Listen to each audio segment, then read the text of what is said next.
Lenny Clarke. That's right. How are you, brother? Joe, I got to tell you, let me start by saying thank you. My pleasure. I can't believe the amount of people that stopped me since I did your podcast. Because you asked me a couple of years ago, I didn't even know what a podcast was.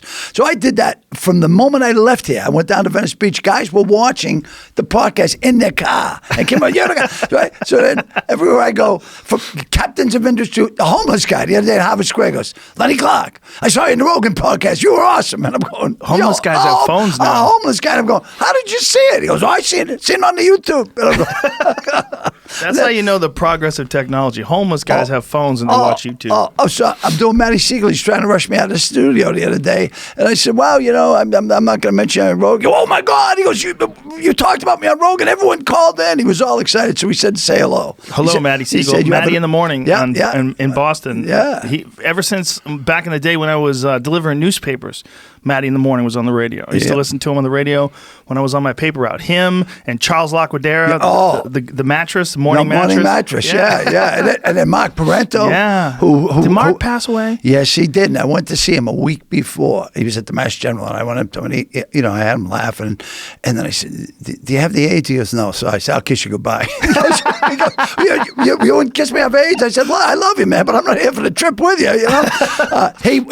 He did the 5 after 5 funnies. Yeah. And blew up comedy. I mean, every time I did that show, owe him a lot. I owed him. He was a great guy. And then they also had the Comedy Riot, the WBCN Comedy Riot. Exactly right. That was huge. Yeah. Radio. This though is. Doing this is like Carson was 20 years ago. That's how big it is. I mean, really, people from all walks of life, especially the kids, man, the millennials. I don't even know what they are, but they love the show, man. What comes after the millennials? What's the new thing? Well, I'm just glad we get over that Generation X. I didn't like that. What are you? I don't know. I'm old. I'm baby boomer. You're a baby boomer. I'm a baby boomer. How old are you now? I'm elderly, 66. I can ride the bus for a dime. You look great. Well, not bad for 66, you look right? Fucking great. Oh, thank you, man. Especially all the coke and booze you did. Okay. And you're fucking alive and ticking. I think I'm going to donate the body to science just so they can save the others. They're going to run some tests on you. No one thought I'd make it. No one thought I'd make it past 25. Well, your era was such a great era of stand-up, and we've talked about that so many times, but you guys in the fucking 80s, really before I came along, because I came along in 88, and you guys before I came along, you were fucking partying hard. Well, Joe, it was like, you could do whatever you want. We started comedy in Boston, so there were no rules. And if there were any rules, we'd break the rules. And we made up our own rules. And that's why, like today, you see how it is.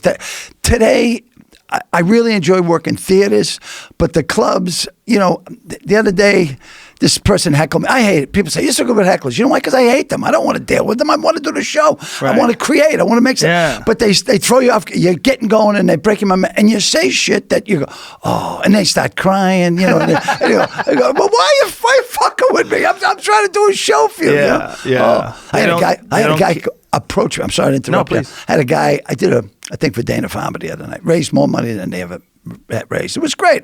Everyone's saying, thank you. What is Dana Farmer? Dana Farber. It's cancer research. It's like the Jimmy Fund and stuff like that. So they asked me to do it. I said, sure, I'll do it. So it was nice. It was a big event in Mandarin Oriental. Fantastic. Everything. And this guy comes up to me and goes, everyone likes you, but I hate you. I want to rip your face off. And I go, hey, it's nice to meet you too, right? So he grabs my water. I go, you can have it. And I walk away to take a picture. So I come back and he goes, here's your water. I go, you can have it. Now he goes, I don't know why people like you, but I hate you, and I want to rip your face off. I go, I said, we had this conversation. So now people come over, hey, Lenny, can we talk? Get the fuck away from him. So he's screaming at people. He goes, you attacked my father on stage 20 years ago on a Thursday night at Granite Lakes. I'm going, hey, pal, I don't remember what I did last Thursday. Say hi to your father. He's dying. I go, hey, man, I had nothing to do with it. I've been here all night. Guy was insane. They eventually had him escorted out by security. It was really wild. But, I mean, Jesus Christ. Look. Well, it shows you hecklers make weak babies. Oh, man, yeah. Well, they make dumb kids. Don't fuck with somebody if you're not. I've been doing it 42 years. I've been married, 2 or 3 times. There's a lot of shit I've covered. You're not gonna surprise me. That's a hilarious take on it. You can have that water. Yeah. Well, the guy grabbed. I've never had security in my life. Because I'm a man of the people. I still take the tea just for shits and giggles. But I mean, wow, crazy. Yeah, wow. Because I'm thinking, punch him in his throat, and he'll just drop to his knees, and no one will even know what happened. I'll say, we need a medic, get. Yeah. And then I was going to whisper in his ear, why don't you meet me outside 10 minutes? I'm going, I can't do that, man. I was all dressed nice, and If you're gonna punch someone in the throat, though, the problem is sometimes you nick the chin. The real way to do it is this. This with your hand. Yeah. Just slam that fucking thing in the throat. Right in there. Ooh. That's how you do it. Oh. If you punch someone in the throat, yeah. First of all, you could say I pushed him away from me. Right. I yeah. fucked that up. Right. Now someone's gonna say, "Oh, episode 1003." I know. That's what he does. Yeah. But that's how if you want to hit someone in the throat, and you don't want to really hurt them, you want to get them the fuck away from you. Yeah. Just use your open hand like that. Yeah. Your open hand. Just like that. It's amazing how much force you can generate with your hand like that and just slam it into someone's throat. And you don't have to wind up. It's this is a like gentle, a snake bite. This is a tender area. It's very vulnerable. Well, that's what's going through my mind. Yeah. But this guy is screaming at me, right? I couldn't believe it. I said, Jesus, Yeah, it's unfortunate. Yeah. But there's always going to be fucking people that are unhinged. There's always going to be people that can't hang. But what's really amazing, Lenny, is the amount of shows that we do, how many people keep it together. Yes. Live show. Ladies and gentlemen, Lenny Clarke. Right, it's all live. It's happening. I said that the other night. I go, this is not some program thing. I don't know where I'm going. Right. I mean, you treat me good, I'll treat you better. You fuck with me, I'll follow you home and burn your house to the ground. I just want to make you laugh. I'm not here. I have no hidden agenda. I'm paying the bills. You know what I mean? Because to do stand up now is so much different than before because there are you can't say words. You can, but it's not dangerous. Me. Not me. I can't. No, you're looking at an old white man. A couple more years down the road, I'll be able to say whatever I want. 'Cause he's just elderly. I saw it in the paper the other day. Some kids beat up this 63-year-old guy, and there's a big federal case against him because he's elderly. I go, I'm 66. And I'm not going down like that guy. You know what I mean? These kids are going to be surprised. And I go, look, I'm elderly. It's a pretty. Jesus Christ. Yeah, I hope, Joe, I really do, that this is all. A cycle? Yes. Yeah. Cyclical. Well, either way, it works for me because you know where I was going when I went like this. Do you think it'll come back? I think it's coming around already. You do? Yeah, I do. Yeah, I think people are tired of political correctness, and they also realize that there's good aspects to political correctness, right? It's good to be kind to people. It's good to be nice. It's not good to shit on the downtrodden and punch down on people that are disenfranchized. I'd rather have you as a friend than an enemy. I really would, because a lot of times you forget your enemies. You're at a party going, "Oh shit, I forgot I fucking hate you." Have you ever had that happen to you? You go, "Oh yeah." I'd rather, and people say, "Well, you don't worry what people think." Well, people think is usually what you are. If you're a dick, then people are going to think you're a dick. Well, I'd rather be a nice guy. I've gotten way, way better just letting shit go. I don't care. I mean, holding grudges and wanting to get back at someone, that's nonsense. It's for fools. Yeah. There's people that they grind on it all day. Like, they'll hate someone and they just want to talk about that person all fucking day. And it's always a waste of time. It's a waste of time. Doesn't do you any good. Just let it go. Let it go. As you get older, and I've got quite a few years on you, I'm in that thing now because someone told me holding a grudge is like drinking poison and want the other person to die. And eat you up. I don't have time for that. I got other problems I'm dealing with. I think that quote is for jealousy, but it applies with both things. Well, there you go. Yeah, it applies with both things. It's foolish. It's like, I want people to get, if you and me have a dispute, I'd like you to get over it. I'd like to get over it too. I'm not into having enemies for life. Those people that want enemies for life, they don't know what a real enemy is. Oh, I know. You don't know what a real enemy is. You're a paper tiger. You're just talking. This is nonsense. Like, real enemies, they want to kill you. Yeah. Okay? And if you don't want to kill me, I don't want to kill you. So let's just stop. Yeah. Just let it go. It's a push. It's nonsense. It's a push. Yeah. Let it go. Yeah. It's most disputes look, we're all different at different points in the day, at different times in our life. You catch me and I just got in some sort of a fucking dispute with somebody, and then I'm in my car. I'm going to behave very differently than if I just got a hug from my kids and then I get in my car. You know what I mean? Like, yes. Everybody's different at different points in their life. You might have just got fired. Right. You might have just come out and somebody keyed your car. Someone's having a bad day. Yes. You met them on a bad day. And I usually am more than willing to give people a benefit of the doubt. Shy people are often misunderstood. Yep. And I've learned that. I learned that 30 years ago. If someone's shy, it's not that they're shy. They're afraid to be friendly. Yeah. And give them the benefit of the doubt. Don't hate someone just because they're afraid to say hello. Yeah. It's people deal with all kinds of different social issues. And a lot of people that hold grudges and that are angry, what they're really doing is they're distracting themselves from their own failures. That's really what they're doing. Instead of and I said this one of the last podcasts, but I'll repeat it because it's very important. The way I look at life is I have bandwidth. I have let's say I got 100 points. I don't have any points for anybody I don't care about. I don't have any time for that. I have time for things that I care and the people care about and the people that I love. That's what I have time for. And those other things, if I have to deal with them, I deal with them. And then as soon as I can get them out of my head, I'm gone.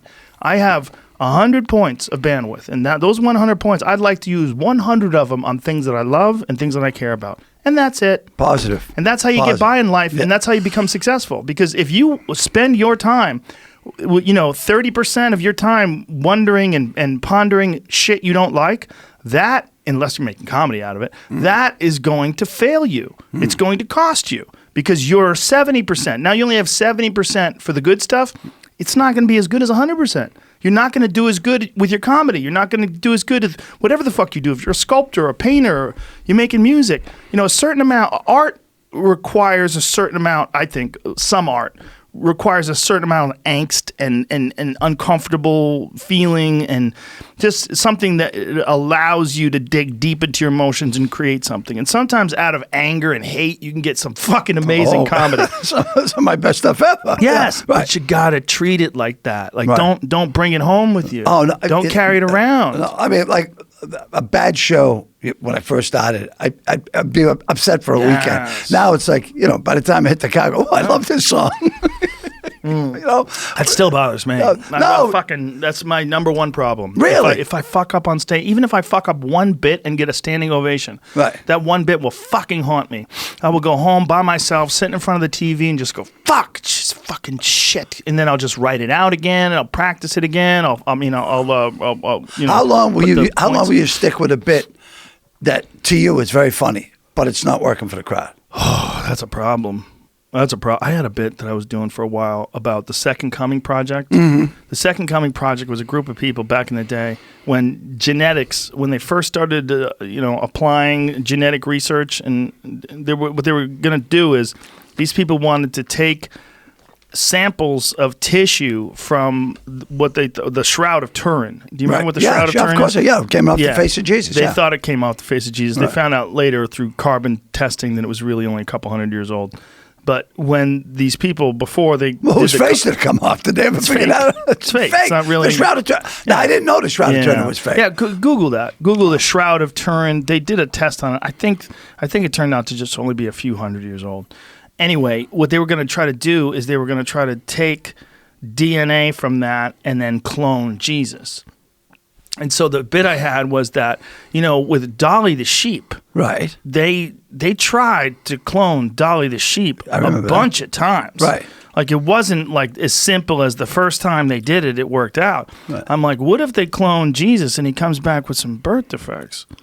Like, what do? Do they kill him and start from scratch? Do they do it again? Mm. Like, what if they clone Jesus and he has Down syndrome? So I had this whole bit about Jesus with Down syndrome, and then instead of a cross, he had a hockey helmet, and then like the power, like he would turn dog shit into cookies. Like he instead of turning water into wine, right? It was a terrible bit, but I thought it was so funny. And how long? At the time, how long did you do this before you gave up on it? I hung in there for a few months. I hung in there for a few months. Yeah, I was trying to figure out a way. I'm down to like three shots. I tried 3 shots. It's not working. And yet, when you're with friends, funny friends, people you hang out with, you'll say, "Oh my God, you should use that." I go, no, it doesn't work. Doesn't work. Yeah. Well, sometimes you just got to let it go and put it aside and then come back to it later. And just come back to it with fresh eyes. Yeah. Sometimes. But, Chris Rock, that bit that he had for years, he had this bit, there's black people and then there's the N-word. Right. That bit, he said, he bombed with that bit for like a fucking year. He couldn't get it to work right. People would get mad at him. He would bomb. And then it became one of the greatest bits of all time. Because he stuck with it and he figured it out and he worked at it. But, he's a craftsman. He's a guy that will go over his material and he'll run it by other comics and they'll work on it. I mean, that's one of the greatest bits of all time. And he stuck through it because he just knew there was something there. Right. I mean, there's those too. It's like, it's hard. It's hard to I knew that the Second Coming project was never going to be one of those, though. It was just too fucked up. It was just too fucked up. But I remember I did it one time at the Comedy Store, and some lady goes, "Next subject!" Oh, my God. She yelled out. Oh, God.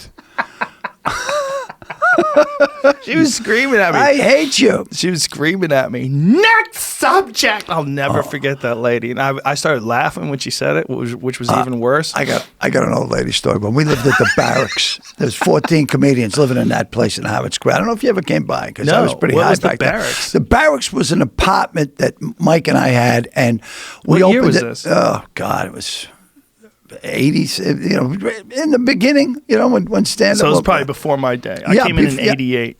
No, it was, so 85. And by Mike, you're saying Mike Clarke. Yeah, right. So we had this house, and it was like 3 or 4 bedrooms, and Kenny Rogerson's room, which was like a closet with a sheet over. We refer to it as the sperm room. And Kenny lived in there. And we had, the rent was $165 a month. The landlord's name was Wing Wong, and we were working at the Ding Ho for Shun Lee. So $165 between sometimes 10 guys. We didn't have it. We were blowing it. All right. So now every comedian who came in from out of town, they didn't have to go to a hotel. You just go by the barracks. There was a key under the mat. At the end, there was like 11 keys under the mat. But there was this old lady next door on the 3rd floor apartment, and we would rage all night. I would break windows. I just love the sound of breaking glass. We had a window guy on call, because people say, "It's freezing, Lenny. Oh, call the window guy." I just love to throw things through glass. I remember Sweeney ducked, and I put a bottle through the window, and he's laying on the floor, and I go, "Sweeney, what's wrong with you? I'm just having fun." He goes, "Don't talk down to me." I go, "Well, you're lying on the floor. Get up." So now this woman, older woman, she goes, I said, "Hey, I hate you, Lenny Clarke. I hate you." I said, "Listen, I'm going to the store. You want me to get you anything?" And she yelled at the top, "Lenny Clarke, I only live to see you dead," right? And all the neighbors, every neighbor there loved me, right? Oh, Joe, it gets worse. So now, I'd send her flowers every now and then, and she'd throw them off the balcony. "I don't want your fucking flower. I want you dead," right? So she ends up getting murdered. Oh, no. Like cut up and like decapitated. Oh yeah. So the cops come to the house one day, and I'm laying in my bed puking in a bucket, and Rogerson comes in, and he waits. He said, "Did you murder the lady next door last night?" I go, "No." He goes, "Okay, you can come in." And the cops come in. Okay. And they go, "Lenny, we don't think it was you. We got to ask you questions. Where were you last night?" And I go, "I don't remember." I go, but I know I got here later. It worked out. I was at the Ding, and then we hung out after hours, and I don't know where it was, but then I get home. But, that woman, I don't think they ever solved the case, but it definitely wasn't me because I was too lazy to walk up 3 flights of stairs. We used to have police cars park in her parking space. She didn't have a car, but we'd have the paddy wagon parked down below and it was crazy. So you'd have the cops come over and party with you? Yeah. That's awesome. Yeah. Most of them got thrown off the force. They never solved? They never solved that case as far as I know. There was a guy that I used to train with who got arrested. I don't know if you remember this case, but they took this guy and they were breaking his bones with a hammer and then injecting with cocaine to keep him awake because he was blacking out from the pain. Oh. And they cut his hands off, they cut his head off, they cut everything off. And this dude that I knew got arrested for it. And when I asked him about it, he knew something. Like, it was one of those things where, like, you ask someone, like, I go, "They arrested you." I go, "Why would they arrest you?" And it was like this, "I don't know nothing." I was like, "Oh, you know something." I was like, "Holy shit." I was like, "Oh my God, I might know a fucking serious murderer." Oh, yeah. Yeah, he went to jail for something else. I forget what he went to jail. I knew him when I was 16, and he went to jail, And then he came out, and when he came out, like all his tattoos, he had scars all over all of his tattoos. Like apparently he tried to burn his tattoos off in the joint, and he was like just a different person. Like his time in jail, and I guess he was in jail for like maybe 5 years from when I knew him. Wow. And he came out 5 years later and started training again before he got arrested.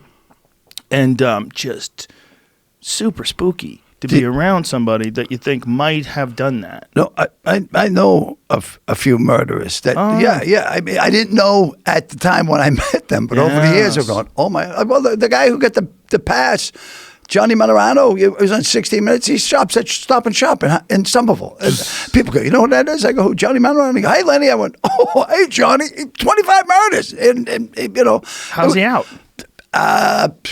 Deals, you know. I mean, he did time. He did a lot of time. Not but he was enough. on 60. No, 25 murders. Come on, are you kidding? It seems like he should be in jail Sammy forever. the Bull. How many did Sammy the Bull kill? And he A was lot. out dealing. Yeah, he was out dealing meth in Arizona. I think he's still out. Yeah, he is. I think he's out again. Yeah. I mean, I got no beef with him. No, I don't either. So, one of my buddies in high school, his name was Bubba Good. He was the funniest person I ever met in my life, without a doubt. One day he stole 12 Corvettes, 12 red Corvettes, and lined them up outside. And in one of the Corvettes, there was a briefcase full of cash.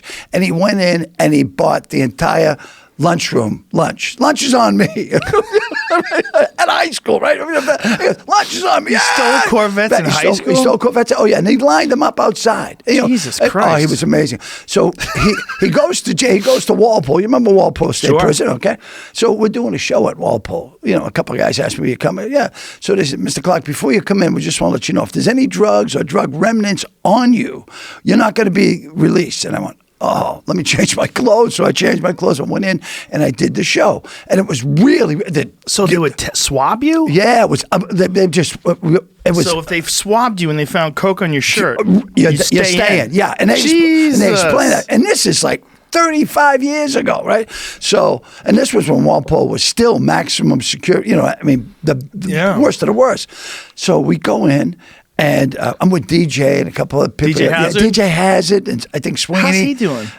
I think there was a cancer thing and then he beat that. And but I got stories about it. But hey, good guy. Oh my God. Remind me about DJ. I want to finish this. So I'm on stage and I'm thinking, hey man, Bubba's in here, right there. Right? And he jumps up on stage and I go, Bubba, he goes, how you doing? He goes, I'm in here under an assumed name. I'm in here under Danny. This is 35 years ago. He's in Walpole under an assumed name. I mean, could that be?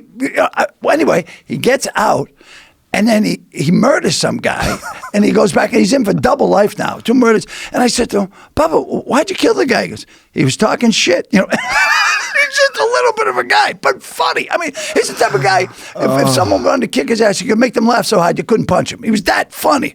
And now he's been in for, I want to visit him, but, you know, they said it's not a good idea, but I'm going to go visit him. You know, I'm old now.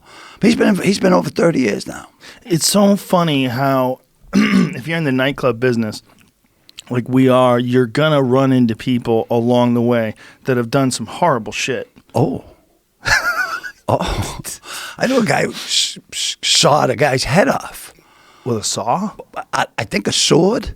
You know, one Jesus. of those like samurai swords, and then threw it on the guy's lawn.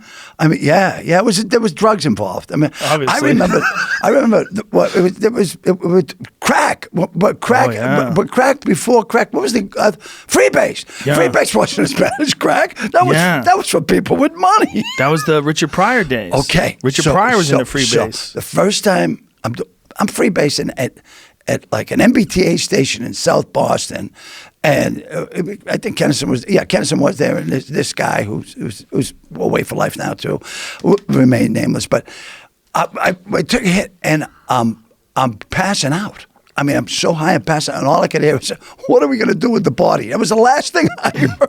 Whose body? Me. You? If you died? Yeah. Jesus Christ. They thought you were overdosing? Yeah, I thought it was, I can't, we were smoking that stuff, and you're thinking, I used to start my own heart. Boom. It punch as hard as I can. Oh, God. You know, because when I finally went to the doctors and had the atrial fibrillation and all the heart damage they did, they said, well, what do you think it was? Well, maybe the weight, because I was almost 400 pounds. And I go, what about coke? And they said, well, you had to do an awful lot of coke. I said, well, there's a small mountain in Peru that's missing. You think it's really, Lenny, that much? I go, oh, yeah. So, yeah, it was insane. Well, then also, if you're getting coke, you got to know people who sell coke. And I had people who would bring coke to me. You know, my mother always said, Leonard, be very careful in show business. People are going to try to give you drugs. I go, Ma, they don't give them, they sell them to you. But people did give me drugs. Like I'd have dealers say, try my coke. No, try my coke. My coke's better. Just to hang out, to be in the show. You know how it was. Like, it was like being with rock stars. And a lot of rock stars were with us. Well, people talk about the early days of Boston comedy, and it almost sounds fake because they used to pay you with coke. Yeah. Like I was offered money or coke. Right. That's how they would pay you. Thank God I didn't go do coke. First time that happened to me, I was in Sarasota, Florida. And they go, Lenny, it's been a great week. You know, we owe you $3,000. How about we give you $3,000 or an ounce of coke? And I said, well, why don't we do half and half? And then that started my time travel. And I ended up in Sarasota. I left Sarasota. I wanted to meet Jackie the Joke Man. And I ended up in Tampa. Tampa from Sarasota is hundreds and hundreds of miles. It's not close. Did you drive it? Evidently. Because Jackie, how'd you get here? I go, time travel, Jackie, time travel. Do some blow. Just doing blow and driving over alligators. Oh, God, Jesus. You mentioned DJ and what happened to him, because DJ, he was really good with the ladies, because he played the guitar and they all wanted.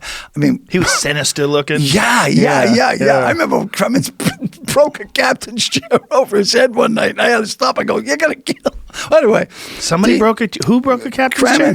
Cremens took Barry Cremens took a captain's chair. Broke it over DJ's head. Yeah. Why? Yeah. I don't know. He said some shit evidently. Was it for fun or were they angry at each other? You know what? No, it wasn't for fun. They were pissed, and they were really close. Barry was so intimidating. Well, you know what? One night, a fight broke out, and a guy came at Barry with a knife, and I kicked the knife out of his hand. And Gavin's there with a drink going, "That was very well done." This is how Gavin, very well done. That doesn't move, right? So the guy comes back through the door with another knife, and I just dive through the door, roll down onto the street, and just kick the shit out of him. And Gavin comes, he goes, "It was like a big shaver. Not one, but two blades. And he never moved from his seat. Gavin kills me. Like the other day, he's moving to Florida. Gavin is? Yeah, Gav's moving to Florida, and we had a little time for him. And I said to him, "Hey, Don, how you doing?" He goes, "Geez, Lenny, you look great." I go, "Yeah. Well, I'm trying to get healthy, Don. And how's your blood pressure?" He goes, "I don't know." I said, "Well, I take my blood pressure like 3 times a day now." He goes, "How about you?" He goes, "You're taking enough for both of us." That guy still goes hard. Still goes hard. Last time I saw him, he had a drink in his hand, was still going hard. Glassy-eyed. It's like gasoline. Funny. Oh, my God. So funny. So quick. So doesn't funny. give a fuck. No, doesn't care. School teacher. Yep. Yeah, more degrees than a thermometer. This guy, he was genius guy. Yes, he used to do blow in the barracks till around 6:30 in the morning. We'd be playing cards, and he'd always win. He beat everybody. And he goes, "I got to go. Where? I got to go to teach school." And he put on his jacket, and he'd drive to win. Right? He'd drive, Joe. And now, you wouldn't believe how many people come into the show and go, "Is Gavin here?" Why? He was my teacher in high school. Now, other people, he was my father's teacher. To this day, I think he's the greatest comic that people don't know about. Without a doubt. One of the greatest comics of all time. I remember seeing him at Stitches thinking, I should probably quit. I'm like, I should probably quit. I'll never be as good as this guy. First night I see him perform, I go, "Man, you were great. How long have you been doing this?" He goes, "This is my first time." I go, "You're full of shit." And he goes, "Well, nice meeting you too," and walked away. And I was very jealous that a guy would just step up to this and be that good. And then we would hang around together and hope that people would freak out. Like, remember Joel asking how good he was? Yeah. Sometimes he'd get high and I can't go on, and he'd leave. And me and Gavin were the non-ons. If someone panicked, we'd be at the bar. Ready to go. Yeah. So Gav goes, "Let's get him fucked up and see if he cracks under the pressure." Well, he was so smart. That's why Gavin was so good. He had so many things to talk about, and his way of looking at things was so intelligent. He was he legitimately didn't give a fuck. So everything was casual. Like all of his best punchlines were casual. It's a story that I've never ever told, and I know it's going to be heard by maybe 20 million people. I don't give a shit. We went to a show. One of his buddies was a bartender at the 99. And one of the guys who worked there was sick. So they asked us to do a show from a benefit to raise some money. So we did. And he says, geez, I wish I had money to pay. And Gavin goes, who that credit card? He goes, well, that's someone left. He goes, we'll take that as payment. He goes, so we go home, we get banged up that night. And he goes, what's the hottest place in America right now? What's the hottest place in the paper? Because I said, Puerto Rico, 98. He goes, we're going to Puerto Rico tomorrow. He gets us tickets, gets us plane tickets, and we get a big bag of blow. And we get at Logan, and we're doing blow all night. And he goes, here, hold this. And so we land, and Gav goes, where's the blow? And I go, I did it. He goes, you did it all? I go, yeah. I don't want to get busted going through customs. He goes, Puerto Rico's America, you idiot. You just... So now we check into a hotel. And we're signing, and I keep saying, I turn to go, what's my name again? So we're down there for the weekend. It's unbelievable. He goes, just don't draw attention to us. And now I'm off. Why don't draw attention? Why? Because we're on a phony credit card. Right?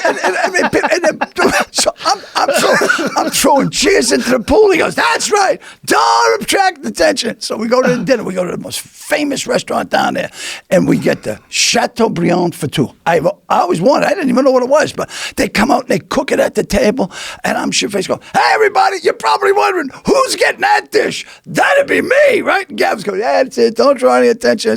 He goes, I'm a major. I'll be your captain tonight. I go, here's $50. Make yourself a general. Gav's going, no, don't do it. And I said, Gav, I want to get you this $800 bottle of wine. He goes, no. That's drawing attention. Why don't we get $300 bottles of wine? I go, oh, you're so smart. Right. So anyway, we get the room, and he puts up with me. He's loose. So he loses a bunch gambling, right? And I don't have any money. I'm throwing my money away on tips. I'm a big tipper. I went down there. So he goes, I get bad news. He goes, what? They shut off the credit cards. I go, what?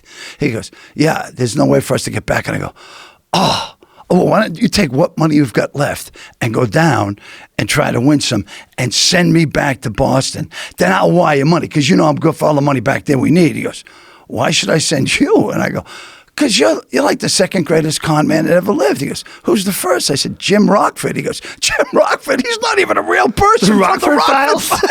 He's not even a real person.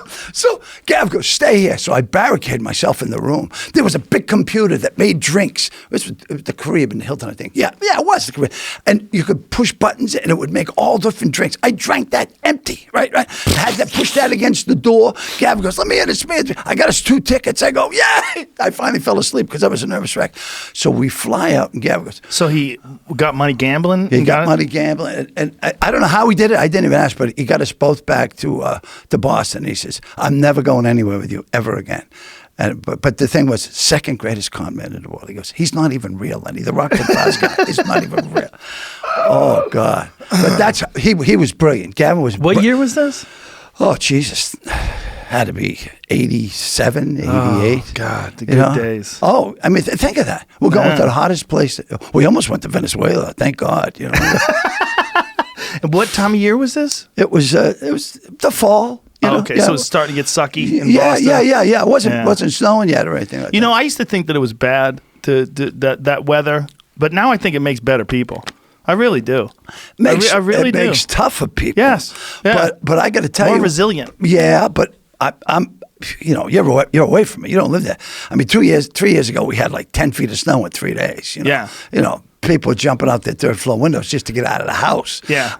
I want to get away from. No, the I get it. I don't want to live there. No, I don't want to live there. But I think growing up there did me a lot of good. Well, you know what? There's a lot of advantages to be. It does make you a tougher person, more resilient, and they have the best education, the best doctors. Oh, yeah. I mean, the education in Boston is excellent, and the medical. Yeah. I mean, anyone with money who gets sick. Yeah. You know, they don't go to Burbank. They fly into the MGH. There's more colleges per capita in the Boston area than anywhere in the country. Absolutely. The thing about it, though, is I couldn't get into any of them. When you're in the cold, there's something about, there's like a certain camaraderie that everybody shares when you're stuck. Yeah, you know, this like sucks. You help people. You right. help people that are stuck. You'll push out an elderly couple's cars off the road, and then you'll hang on the bumper as they drive away. I've done a lot of that shit. I've never done any of that Around here, I'm like, if you got a flat tire, you can fucking figure it out. It's warm out. You'll be fine. Or you can call somebody back east. They'll come quicker than your neighbor. Right out here. They That's will. the truth. Yeah, I lived out here for years. I was out here for 12 years. Yeah, your story out here is one of the most horrific stories about what can happen if you get a crooked agent. Oh. You know, and I've told many guys your story. Oh. That, you know, we talk about murder. You're very lucky that you didn't wind up murdering your agent. I knew where his kids went to school. I knew where he was. Well, tell everybody what happened. Because I think you might have talked about this before, but just so this podcast stands alone. I became like really big. You had a television show? A television show named after me. CBS. This is like, what, 93, 92? 90. 90. I mean, it happened so long ago, I think they're going to colorize it. Joe, here's another thing. I can't find... I mean, I have like the VHS of it someplace, you know. Yeah. But you can't even go on YouTube and find Lenny's. You know, there was 17 or 18 Lenny's. And the show was the highest rated show since All in the Family on CBS. It was a great show. It was a great show. An amazing cast. And the guy who played my father, Eugene Roach, he just taught me everything I know. I never acted in my life. And you caught the perfect wave, the Roseanne wave, Tim Allen, Jerry Seinfeld. All those guys were getting sitcoms, and you got one too.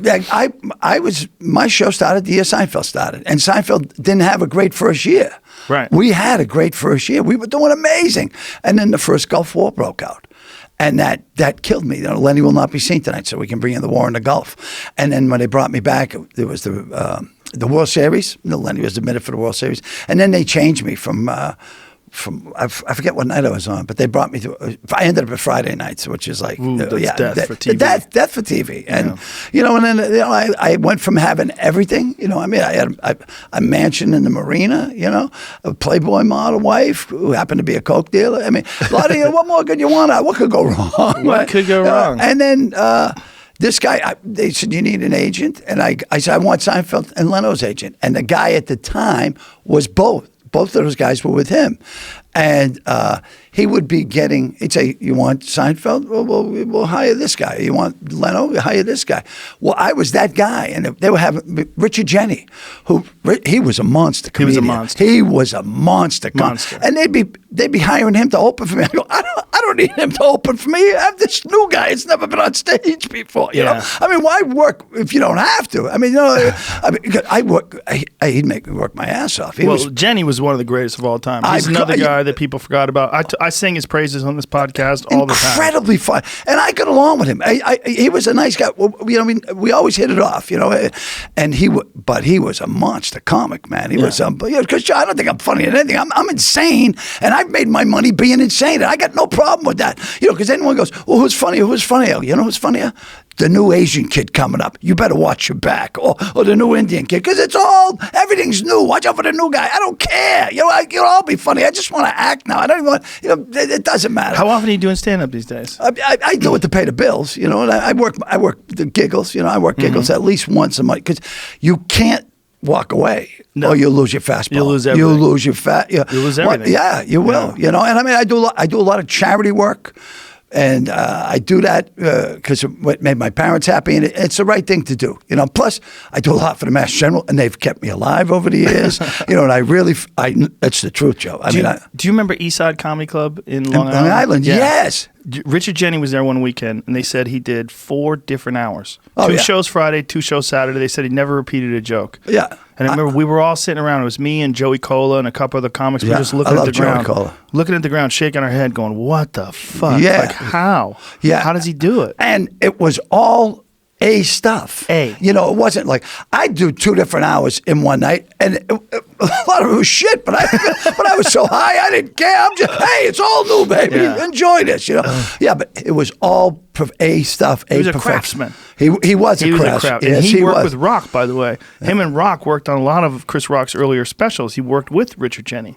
No kidding. Yeah, Richard Jenny they would tighten up bits together. Right. Yeah. And DePaulo did a lot with Rock. Yes, he Nick did. DePaulo. Yeah. Oh, God, he kills me. DePaulo's a great joke writer. He's a fantastic joke writer. And he gets in trouble all the time just for writing great stuff. Yeah. You know, and you know what? He's always not Nick is always not giving a fuck. No. He's always had that, fuck the fuck out of here. Yeah. He's always had that. And it kills me. You know, I mean, it's just, it's not, people go, I'm offended. You know what? I'm offended that you're offended. So I raise you being offended. Fuck you. How's that? You happy with that? I remember when I first saw Nick at Stitches, it made me excited because here was this guy who looked like a football player, Yeah. a handsome football player. Back, he had a thick head, a full jet black hair. Good looking. Great looking guy, but Broads love funny as shit. Yeah, and yeah, I was yeah. like, oh, you don't have to be a nerd to be a comedian. No. But I mean, growing up in Boston, that was a really good thing to learn because you guys, like you and Sweeney and Kevin Knox, is this big fucking men. Big men. They weren't nerds. People would say, so what an imposing line. It was like an O-line. Big fucking giant guys who were savages. 6'2". Now, Kevin Knox, you know, but people, he used to come in to the Ding Ho open mic night, and I put on like 40 people, I don't care. And one night, someone brought in a big bag of blow. And I said to Knoxy, I says, listen, you're up next. He goes, I can't. He'd be in there every week with a couple of broads. He had his own table. It was like a condo table, his table. And he just loved comedy. And I said, hey, man, you're up next. He goes, I've never done it. I said, just cover me for 10 minutes. And he went up and he never looked back. And he got better and better. And he had the long flowing hair and the tennis top. I mean, he was a tennis instructor. He had a, what's it called? Like a mullet or mullet. Yeah. But it was the name of the haircut. But it was even more than a mullet. It was flowing. Oh, it was flowing. It was like there was a fan on him at all times. The hair was flowing, you know. And he was the first guy that I knew that was a comic that was like really into his health. He was always jogging and exercising. And taking vitamins and stuff, you know. Yeah. Speaking of health, how are you doing? I'm great. Because did you have a shoulder or a back thing that you I've had a gang of things. Yeah, right. I've always had something. But that's just because I beat the shit out of my body. Yeah. I remember when I was listening to one of your podcasts and you were talking about shoulder surgery and how I avoided it with stem cells. Exactly. Yeah. Now, a buddy of mine, this Navy SEAL, he said to me, I was having back problems, and Gronk gave me some of that CBD. CBD, yes. I saw some out on your thing. Oh, yeah. I needed that because I just did this movie where I had a fight scene, and he calls me up and he goes, "Hey, how you doing, Lenny?" I go, "Okay, we're excited about having you. How's your back?" I go, "Back's fine." And I just heard it the night before driving in the car, like a 3-hour drive. I couldn't move, and so I said to Gronk, "I need some of that stuff," and it helped me. It really worked. I couldn't believe it. Well, it's all about inflammation, and CBD is fantastic at reducing inflammation. I take it every day. Every day. Yeah. I believe in it wholeheartedly. Now, when you say you take it, do you take the pills? Drops. Yeah, I haven't tried that. I just tried the rub-on stuff, you know. The rub-on stuff's great too, but the drops are more effective. The way to do it, though, is to do both. You do the drops and the rub-on stuff. It's not like you get overdose on CBD. It's not even psychoactive. It just reduces inflammation. Well, no one's overdosed yet, of course. you might be the guy. Yeah, what happened to Lenny? He OD'd on CBD. The first guy. Yeah. Jesus Christ, Lenny. But the stem cell stuff, which I am all for, you know what I mean?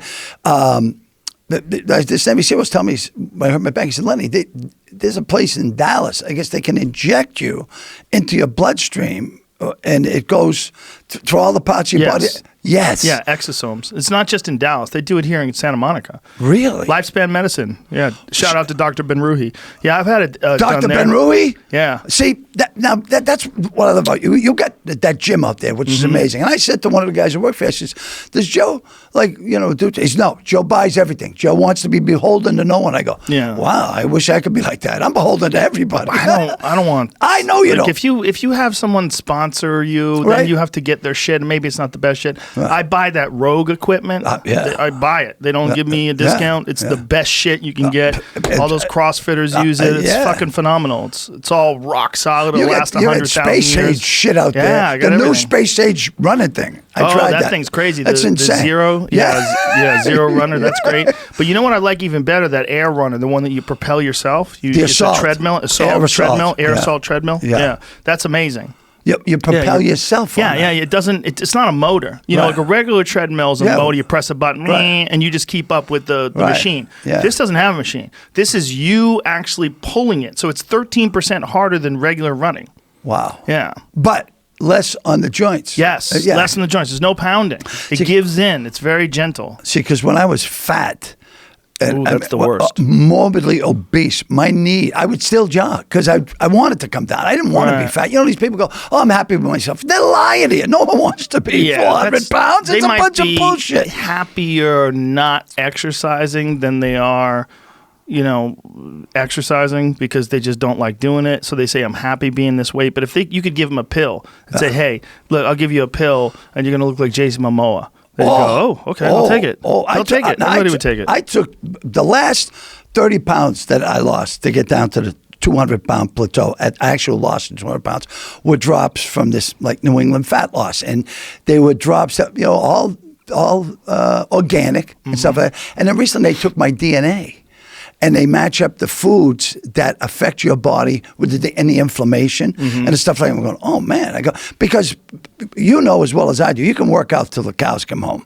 But if you eat those cows when they come home, you're going to be a big fat bastard. You've got to eat right. It's 80% what you eat, 20% what you do. You know that. You work out 100%. Every day. I work out for my head, right. Because me too. Me too. Right. It's keep the demons away. Fight those demons. Get them out. Kill those demons. Yes. Kill them out running. Yeah, I beat the shit out of the bag. And I'm trying to kill the demons. Yes. But you eat right too. Yes. Yeah, you've got to. Yeah, sugar's the number one thing. Get that shit the fuck out of your life. Yeah. Get rid of sugar. I mean, have a cookie occasionally. Yeah. Nothing wrong with that. But the people that have sugar every day, they drink sodas and they drink sodas and eat candy bars. You're killing yourself. Slowly but surely. I got off the desserts by going to the Mad Russian. You ever hear of this guy? Yeah, I have heard of him. In Brooklyn. He's got like an 86% success rate for no smoking. But every now and then. What's his name? The Mad Russian. But what's his actual name? It's in there when you Google him up. He'll tell you. I don't know. In Brookline? Yeah, he's in Brookline, and he's old. He's like 87, 88 years old, right? So he had this thing for fat loss. Not anything with fat loss. I'm always looking at. Yeah. Well, try saying that say his name. Yefim Zhubazov, right? And that's him. Shubenzov. And look at his hands. And that's when those hands are in that position, he goes, I am not a hypnotist. I am not a hypnotist. No. Don't drink soft drink. Soft drink give you multiple sclerosis. This is what he's saying. He is an eraser of addictions, depression, anxiety, and phobias. He works with smokers, drug addicts, alcoholics, and overeaters. Celebrities who say they have had success with his treatments include Billy Joel, Drew Barrymore, David Arquette, Courtney Cox, Arquette, and Amy Tan. Who the fuck is Amy Tan, and why isn't Lenny Clarke on that list? There you go. Well, Jesus here's the deal. Christ. I couldn't get in for years. So one day I go to see him, and we go, and 3 hours this guy's talking, and I'm not the hypnotist, and I'm listening to everything because I want to get. I'm there for chocolate cake, Joe. Chocolate cake was my kryptonite. I'd see a chocolate cake. God, any kind of cake, but the chocolate. I didn't know whether to fuck it or eat it. Sometimes both. So anyway, now I go and I listen to him, and at the end he goes, okay, now we go one-on-one. And I didn't know we were going one-on-one. He goes, I want you to tell me what you're doing with these. No, okay, close your eyes and tell me what you're doing. I said, well, I'm here for the chocolate cake. I said, all right, chocolate cake, pizza and cheese. The next night, I'm in the North End. I have all three. It didn't work. However, I never drank it. I was drinking 10 cans a tab a day. That was in my rider. I only had one thing in my rider, case of tab. And it was a joke. Tab. Why? That's what I drank. Some people drink Diet Coke. I drank Tab. Those cool pink cans. Yeah, Tab. What a beautiful drink. Tab. Nobody even knows what that is anymore. No, the millennials flip out everything about me. I'm like a Stone Age person today. I mean, that's cool.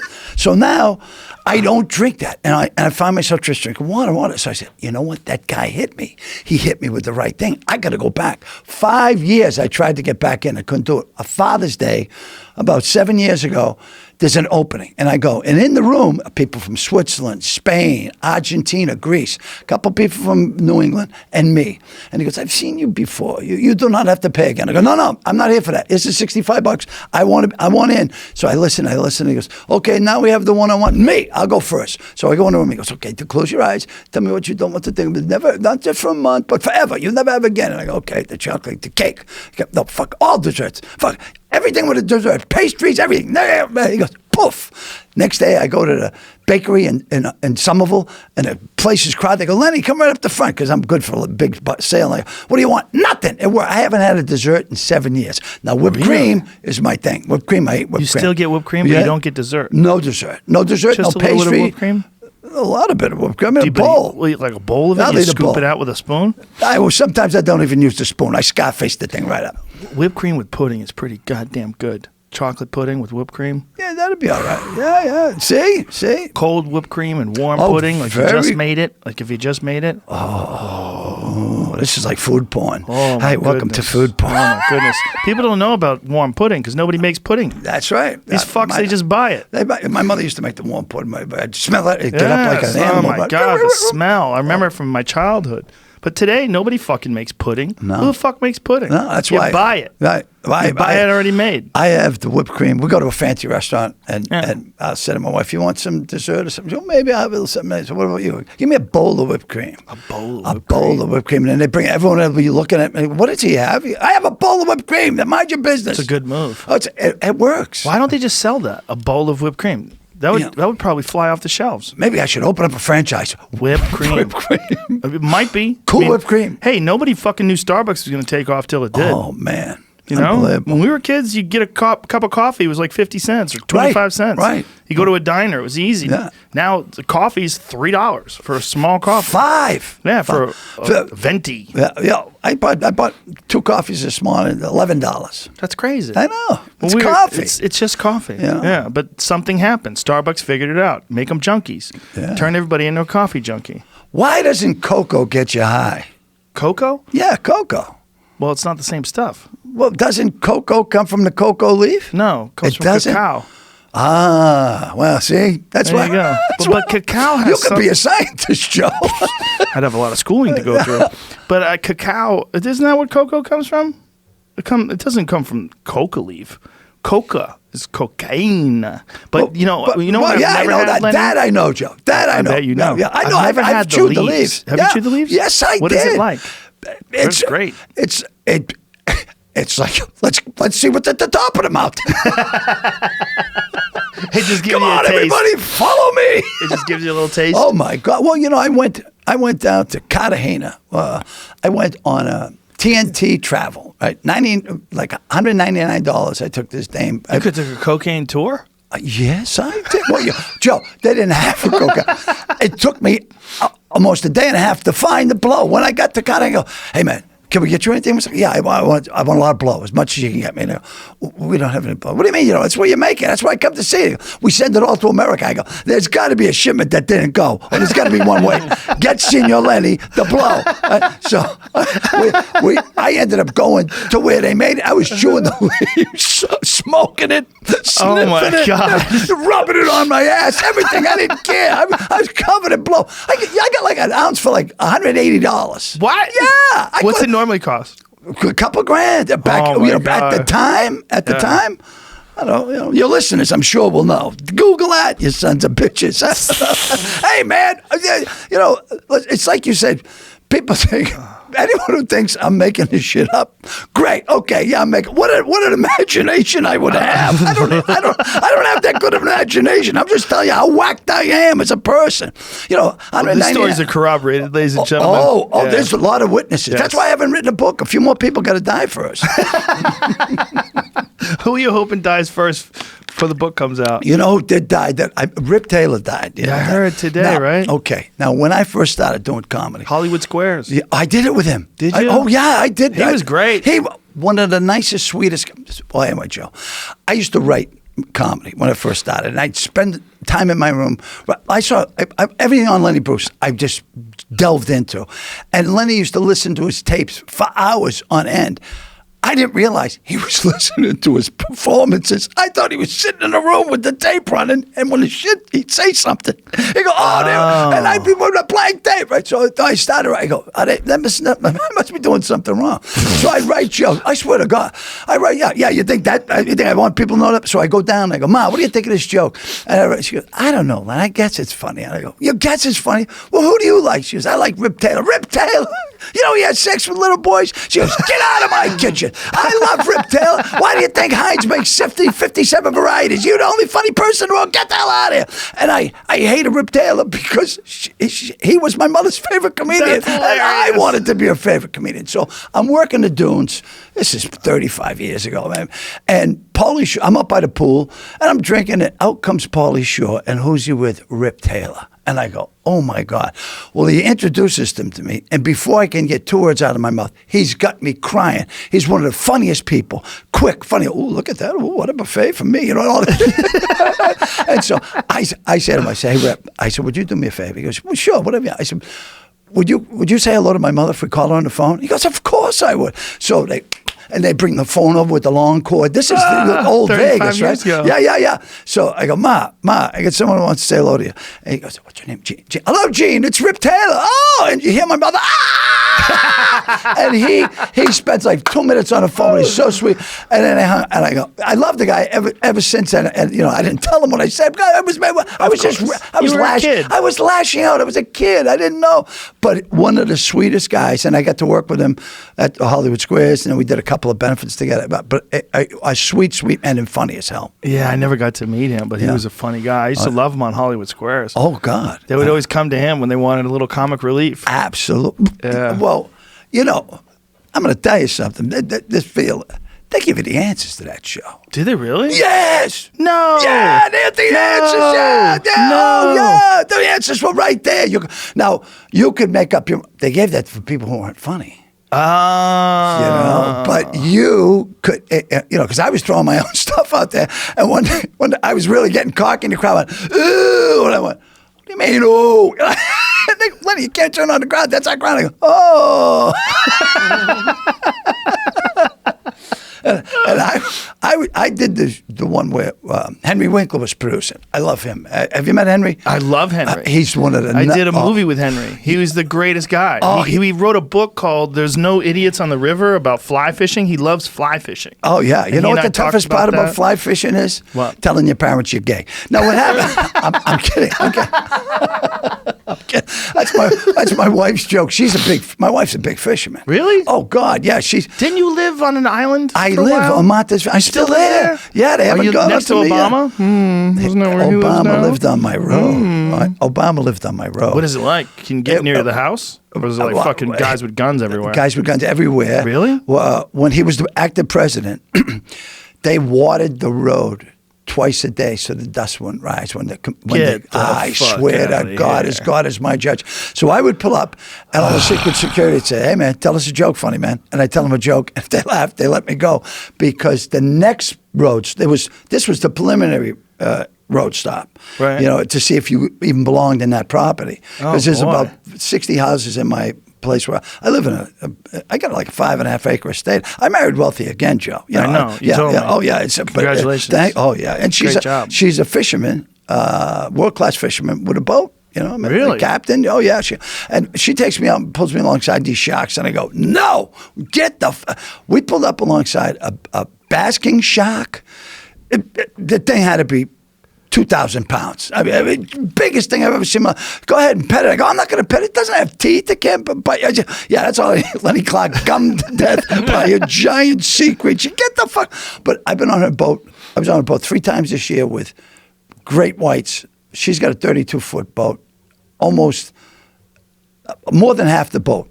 That big. Great whites. Whoa. Yeah, they're everywhere. They're everywhere. There's a lot of them out in Martha's Vineyard right now. Oh, my God, apparently. yeah. Yeah, they were saying around the Cape. There's a lot around the Cape. I got an app. It's called Sharktivity.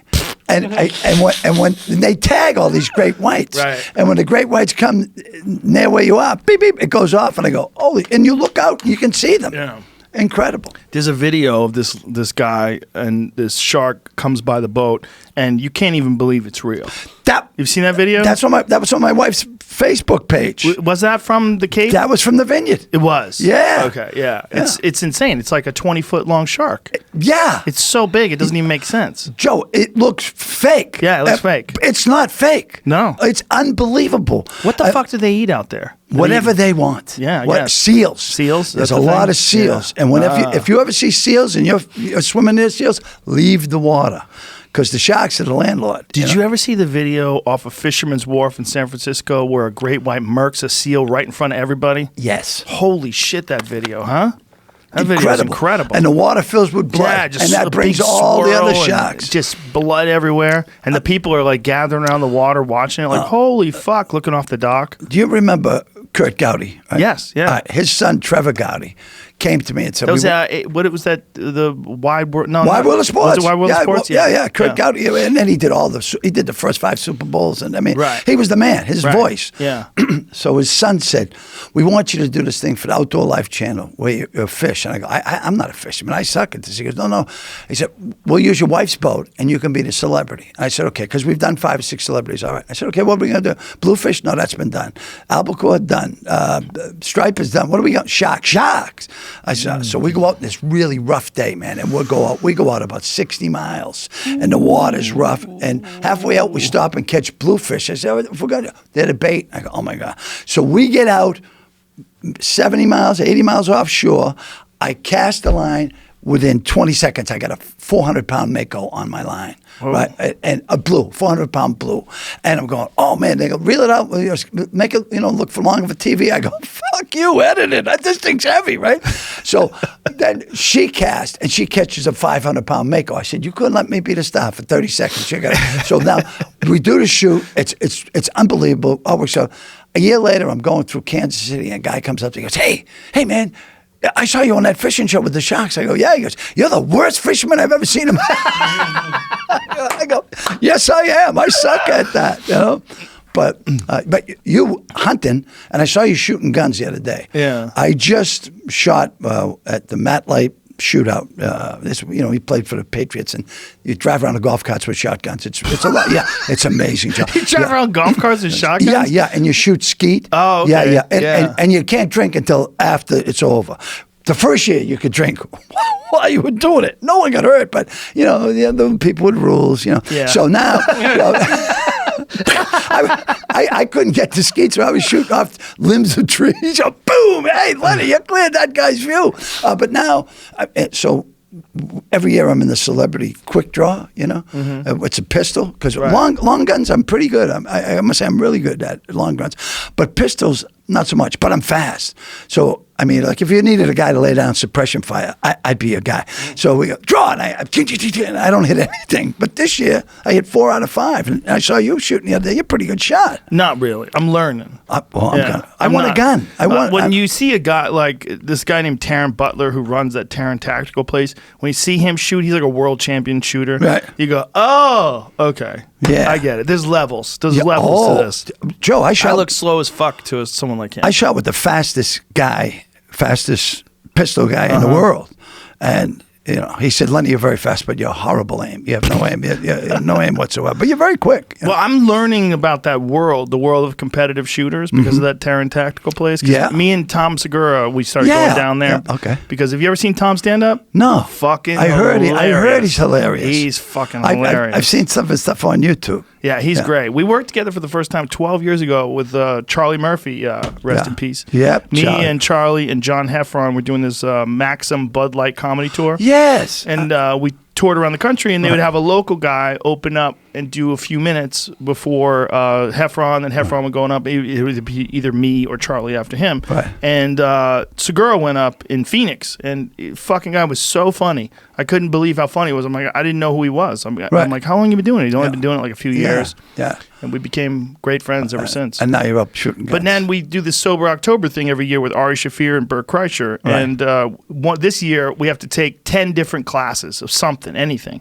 Yoga class, boxing class. So we started taking tactical shooting and learning.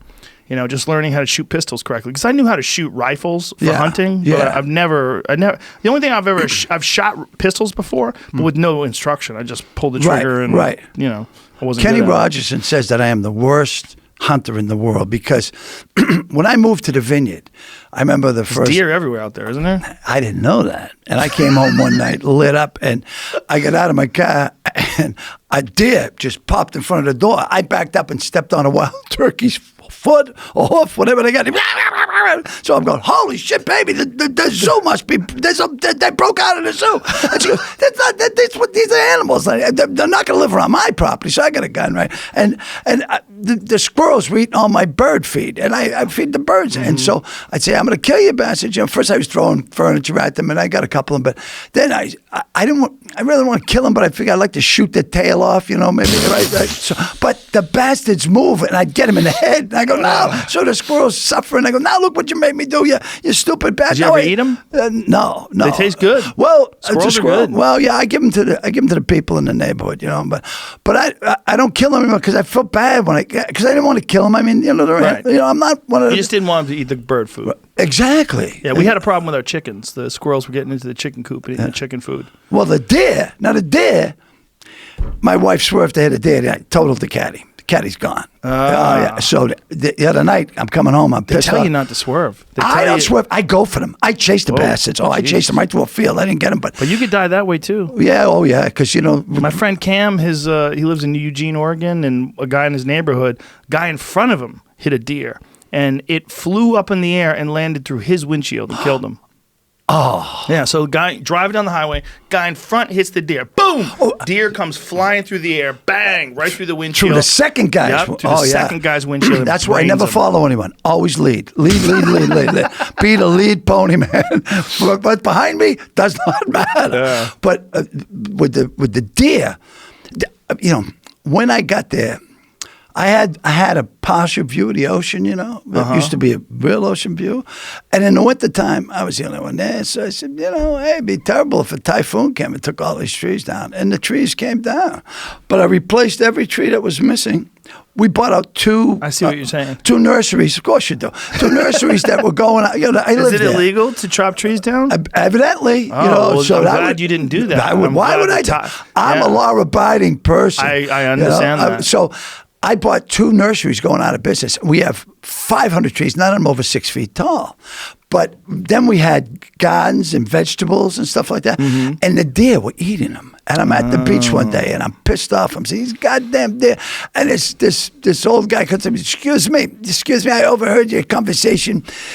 This is what deer don't eat. And he gave me a list of like 50 things. So I went out and bought everything. And a week later, I saw him, hey, shithead, evidently my deer can't read because they ate all of that. And then I just, so I'm not good at killing stuff. I did kill a couple, by mistake. I really did. I tried to scare them, and, they ran into the bullet as opposed. What were you shooting them with? Well, this was a 22, like the Rifleman. Okay. Remember that? Right. Yeah. I loved my favorite. Rifleman. Yeah. Yes. Chuck Connors. Yes, I remember that. Oh, yeah. Man, I used to love that show. Well, I got one just Black like and that. white. Yeah. Old school TV show. And I got really good with it, so. Like one of those repeating, like a Henry rifle. Exactly. Yeah. Exactly. Yeah. They still make those, Henry Rifles is like a big rifle company. Kenny came down one weekend, Kenny Rogers, and stayed up all night. He refused to sleep.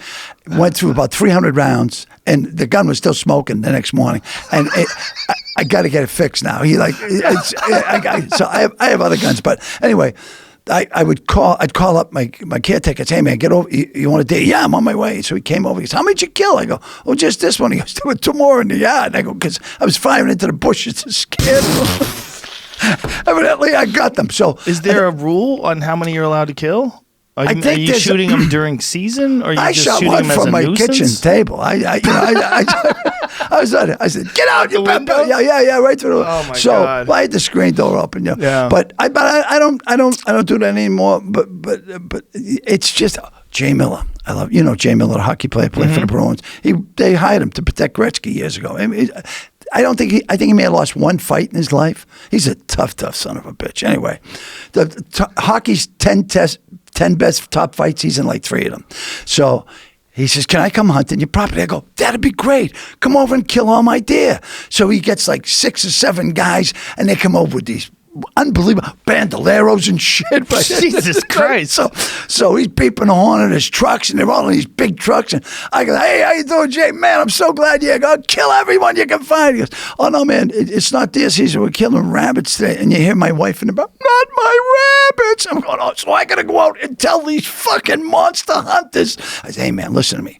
My neighbors, both of my neighbors are gone. Go down and kill every rabbit you can find. But, I mean, imagine that.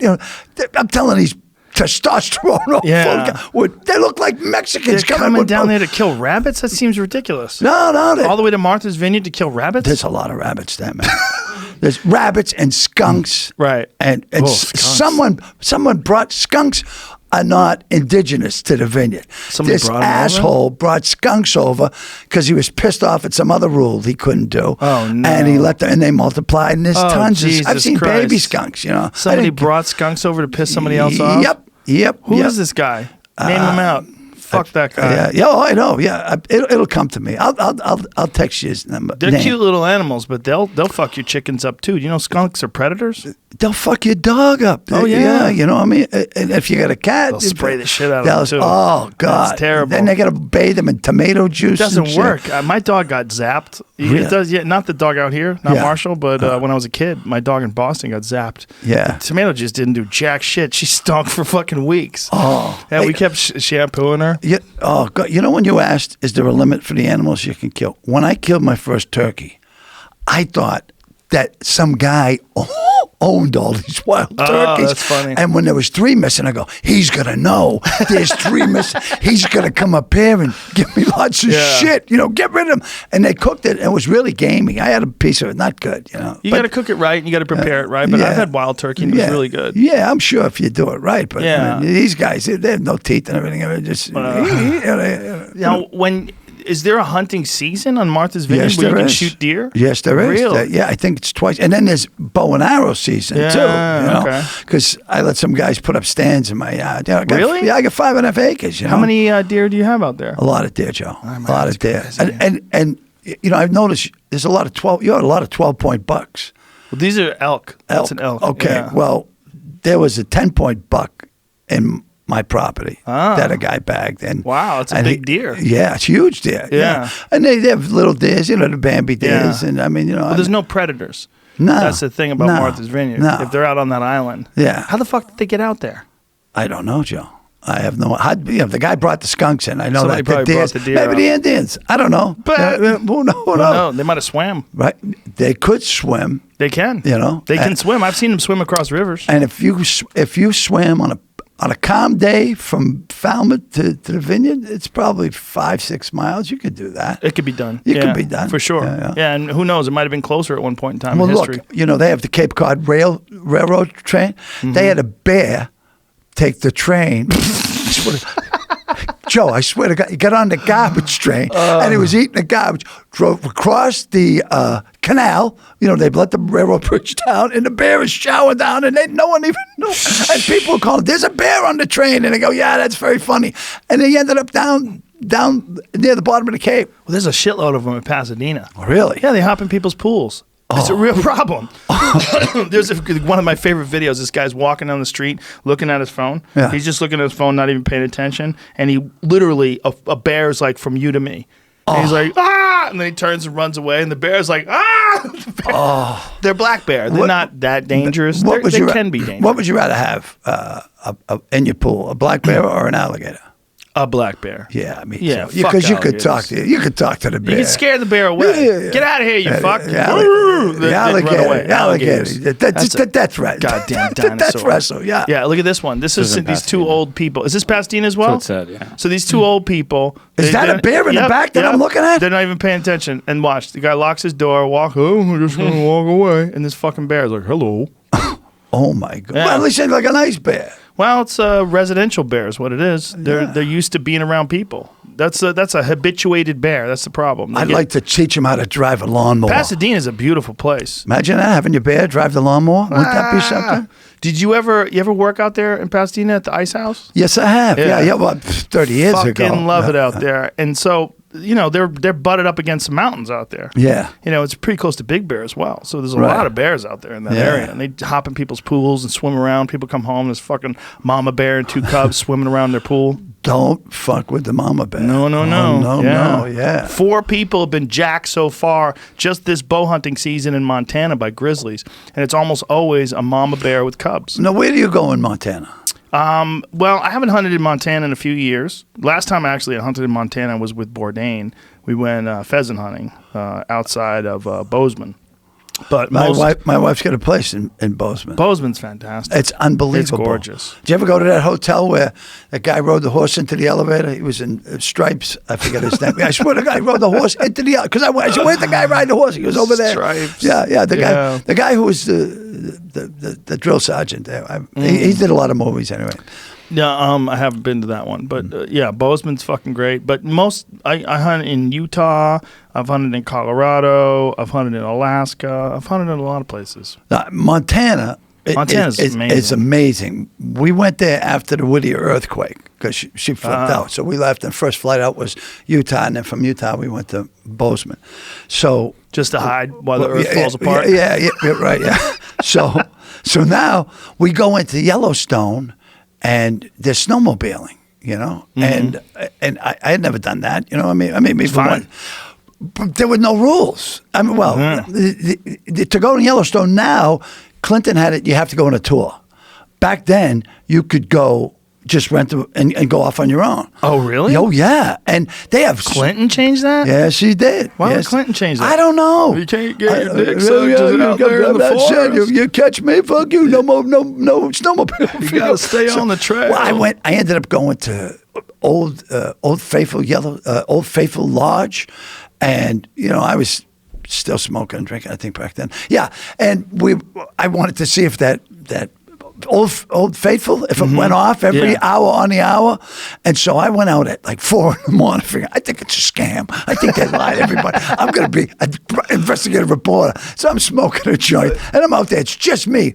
And out comes this elk from the other side. And he looks at me, and I look at him, and I go, I don't want to fuck with this guy. And the thing went off, and we both looked, and then we both just backed away. But it was wild, man. Some guy got attacked recently, a lady, by an elk. Yeah, and you know what? They were fucking with it. They're trying to take selfies you and shit. Do that, especially right now, because they're fucking right now. This is a rut. Right now it's towards the end of the rut because we're into October, but the rut is basically from like the first week in September to somewhere around the last week in September. It might go on. Sometimes they'll rut into October. In California, they'll still rut right now. They're still rutting right now. For them, when they're fucking, it's called a rut? Yeah, it's called a rut. Yeah, because when I'm not fucking, that's a rut. That's a rut. Right, it's hilarious. So now, I'm just coming out of a rut. What happened in West Yellowstone? It's the snowmobile capital of the world. And they have guys that come out from Michigan with souped up snowmobiles that, like rockets. Right. And there's gangs of them. Nice people, real nice people.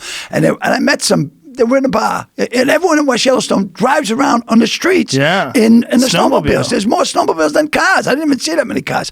So I'm pretty fucked up. And I start getting cocky after day 2 on the snowmobile.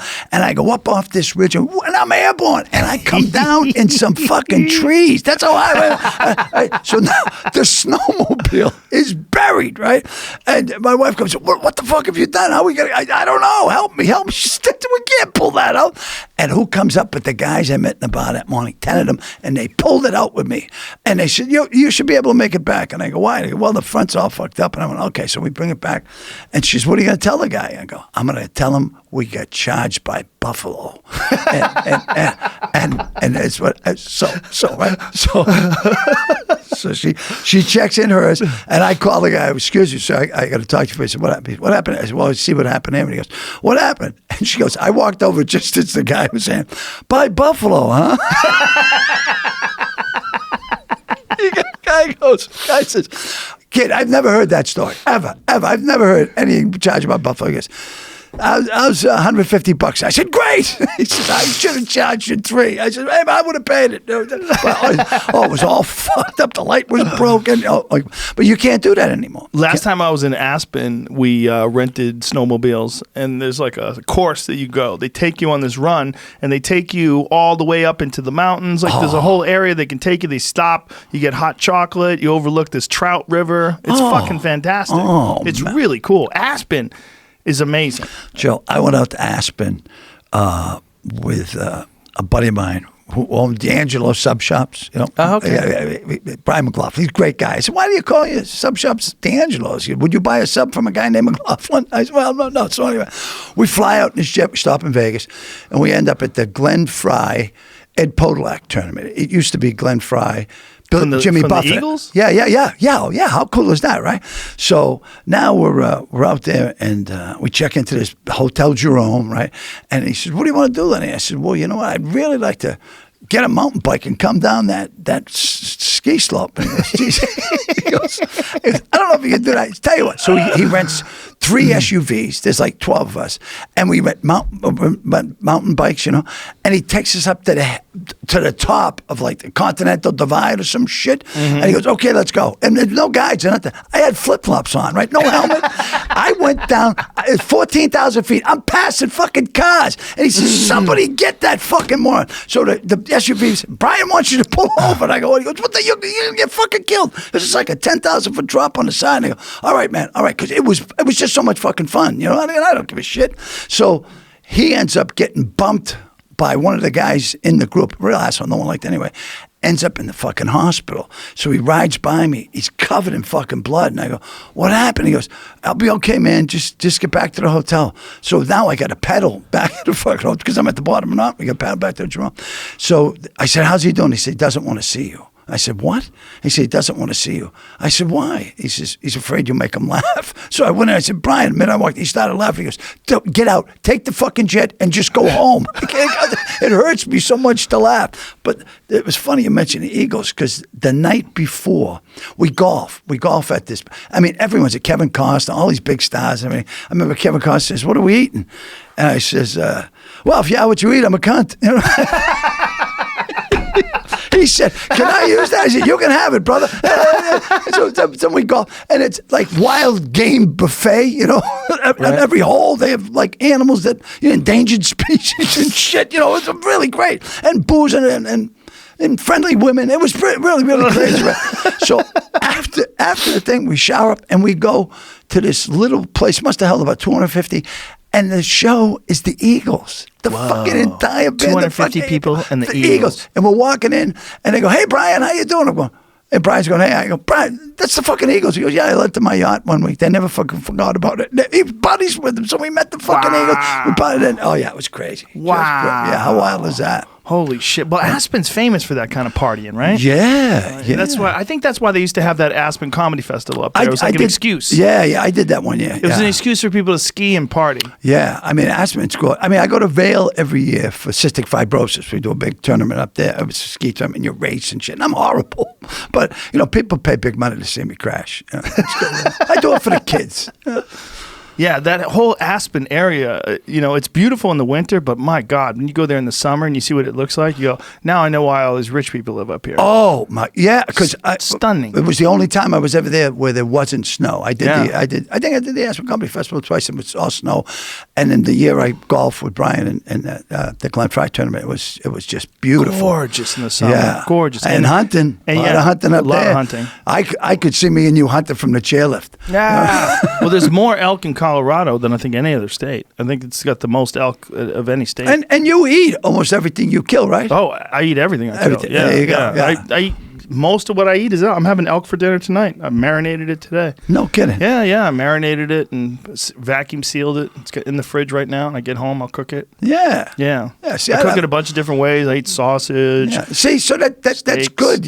See, I don't want to be out killing animals just to kill them. No, what I mean? I feel bad. I mean, look, I would if they were nuisance animals. If there was something that, like if a coyote was killing my chickens, I'd kill that fucking coyote. I'd run them over. Yeah, but no, I love elk. It's like it's the healthiest food you can eat, and I eat it almost every day. What's the biggest animal you think you've killed? I killed a moose once. Yeah, that was enormous. That was about 1,000 pounds.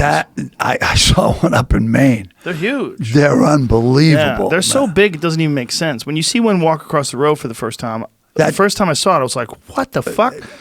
Well, the first time I ever saw a moose in the wild, actually, we pulled over. I was hunting with my friend Mike Hawkins in BC, in British Columbia, and we pulled over the side of the road, and we look out at this field, and it was just cows. It wasn't even bulls, and they were walking across the field. It was like Jurassic Park. I couldn't believe how big they were. I was like, look at those fucking things. Yeah. Like, Jesus Christ, they're so big. And when they're angry. Oh, my God, you're fucked. Very dangerous. Well, Mike got chased by one. He was riding on a horse, and a fucking cow moose started chasing him. And he said he barely got away. They barely got fast? away. Oh, my God, so fast. They're so big. Yeah, they're Their huge. legs are so long.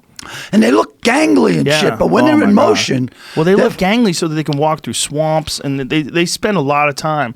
Like my buddy John Dudley is actually in British Columbia right now hunting moose. He actually shot one yesterday. If you go to TV on Instagram. He shot a moose yesterday, and his buddy shot one a couple of days ago that is one of the biggest moose I've ever seen in my life. But it's all swamps. Yeah. So these things are in the swamps, so those long legs aid them because they could walk through that swamp water.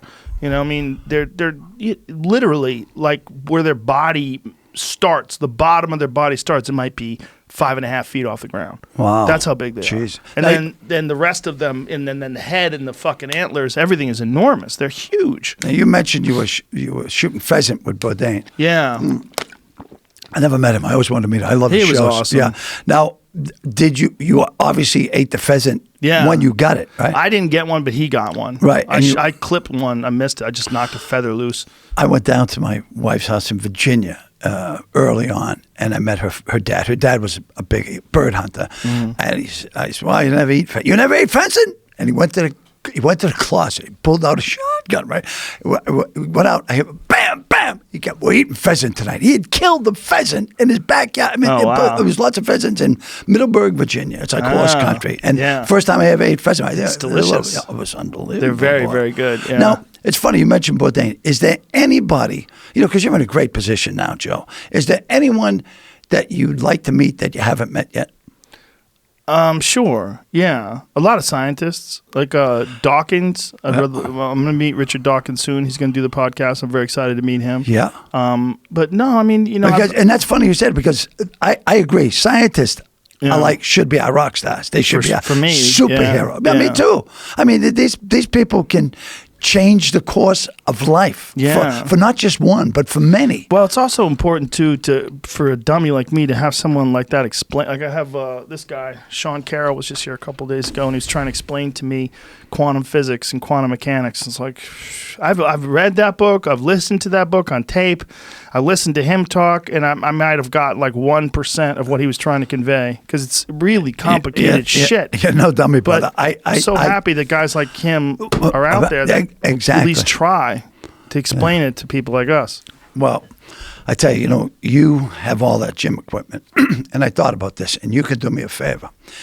I bought a Gravitron. You know what that? Well, I didn't buy it. I was given a Gravitron. What is that? All right, now you know how you have the dip and pull up assist machine. You can put the different weights on. Oh, like those. What are those things called? Is that a Gravitron? That's I know what you're talking about. That's the new one. Yes. But mine was the original Gravitron.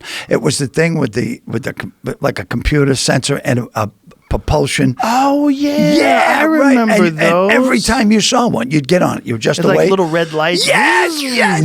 Well, all right. Well, I had always wanted one. And Steve Shripper, Shripper, sure. He said to me, "Lenny, I'm leaving Vegas. I'm moving to New York to do the Blue Bloods and Sopranos and the Blue Bloods." And so he says, "You can have it." He says, "But you got to move it." I said, "All right." So I call a guy. I call this guy who owns a moving company, and he goes, "Lenny, I'd love to do it for you. So I'll do it for cost." So he moved it from Las Vegas to the Vineyard, $2,000. What? $2,000, right? So now I get Kenny and a bunch of other guys, and we drive down to my house, and we try to get it upstairs. I'm going to put it in my living room. My wife is, "You're not having that in the house." I go, It's the only thing I ever want. The only toy I ever want. I love this thing. She says, "No, it's not." So we couldn't get it up into the living room. It's so huge, right? It's huge. 12 feet tall, and 5 of us more. We got in the wall. I mean, it was unbelievable. And she goes, "That's it, get it." So now I got no place to put it, because my goal is to build a garage and have my own gym. Yeah. That's what, and a pool. Yeah. I need a pool too, but you gotta have goals. So I put it in this garage we have, and down at the at the plantation, whatever it is, the estate, right? And this asshole neighbor. You have any asshole neighbors? No, because you're too far away, right? I'm lucky. I got nice neighbors. Well, most of my neighbors. This guy sucks. I hate this guy. Oh, Joe, I hate this guy. Bad boy. Anyway, I loved his parents. His parents were the nicest people, but I think he wanted them dead so he could have Did he inherit the money? Yeah, he inherited everything. Yeah, and his mother, father, sweetest. They used to have him over for dinner. I love his parents. It's just a sick fucker. But anyway, he tells my wife, "We're going to move everything out of that garage so we can clean it." Well, it's been cleaned in 30 years, and I had it all. Why is he going to move things out of your garage? Because he beat up a couple of old elderly women and had them move their boats so he could move his brand new tractor in there. Imagine this shit. So What? Yeah. It's this is what happened to me. So the favor's coming. So anyway, you don't have to kill anyone. I said, don't move it. I'll be back. I was on the road. I said, I'll be back Monday. But they moved it anyway. And when they moved it, the brain part of it came out, and they lost it. You know, and that's lost it. They lost the. I bet he threw it away. I bet he threw it away. Yeah, me too. That's why he gets a dick like that. And now everyone in the whole association hates him. People that don't even know him hate him, and I'm building the hate. So the guy, I said, hey man. He goes, Lenny, do we have a problem? I go, yeah, we got a problem. I go, I moved that thing across country. A friend of mine gave that to me. That was going to be the centerpiece of my home gym, and you fucked it up. He goes, well, I'm sorry. These things happen. These things happen. So now I have a 12-foot tall, basically, Sculpture. Yeah. And I got to protect that so it doesn't rot out. He didn't even offer to pay for it? No. And if he offered to pay, I would have been okay. And even if he didn't, but he didn't even offer. He was like, real dick about it. So there's a guy who invented it. Lanny Potts is his name. And I went on, I had little millennials and everything trying to find this guy to try, because I'll pay the guy. I think he'd want it. Yeah, I think the guy would want me to have it. He's the guy who invented the Stairmaster. And from the Stairmaster, the Gravitron. Pull up a picture of that thing. Jamie. Oh, yeah. Gravitron. Did you find Just it? making sure it was the right thing. Yeah, it is. What do you think I'm making this up? No. He just makes sure that the image he's pulling up Oh, is yeah. the right one. But the Gravitron is a propulsion assist. This guy could tell us.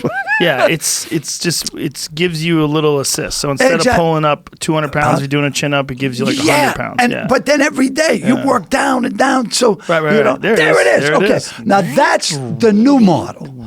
But how the fuck did they lose the brain of that? Yeah, and the brain was at the bottom. The original one. There it is. That's it. Oh no, That's over it? there. No, Which one? Well, yeah, that one. The big picture. That's it. The big picture with the guy doing the chin up? No, that right one. there. That one. That's it? Okay. That's it. So this guy, Lanny Potts, and two other guys invented it. And you can see where you stand in that, and there's the buttons you push right in the middle. And the red bars. Yeah, you got 20 million listeners. Yeah. Maybe one of you guys is friends with Lanny Potts. I'll pay you. I just want to get this thing. You want to get it fixed. And then I want to get jacked. I want to be the biggest man to walk the planet Earth and go up to that guy's house naked and go, look what you've made me do. Yeah. Yeah, something like that that. Guy. Yeah.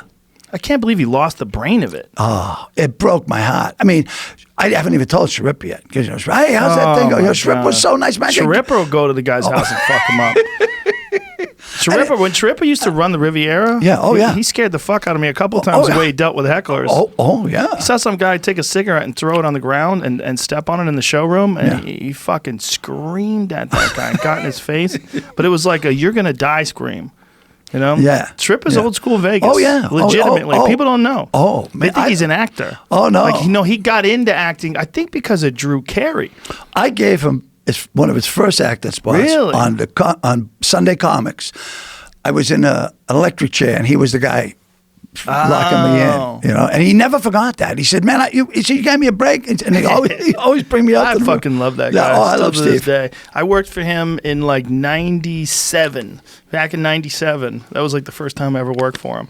But he was that was when Drew Carey had the Drew Carey show. Right. And Drew Carey had got him a part on the Drew Carey show, and he was like, hey, I do it for a goof. Every now and then I'll do a fucking acting. Yeah. But he wasn't being like a real actor. And then all of a sudden I see him on the fucking Sopranos. I was like, holy shit.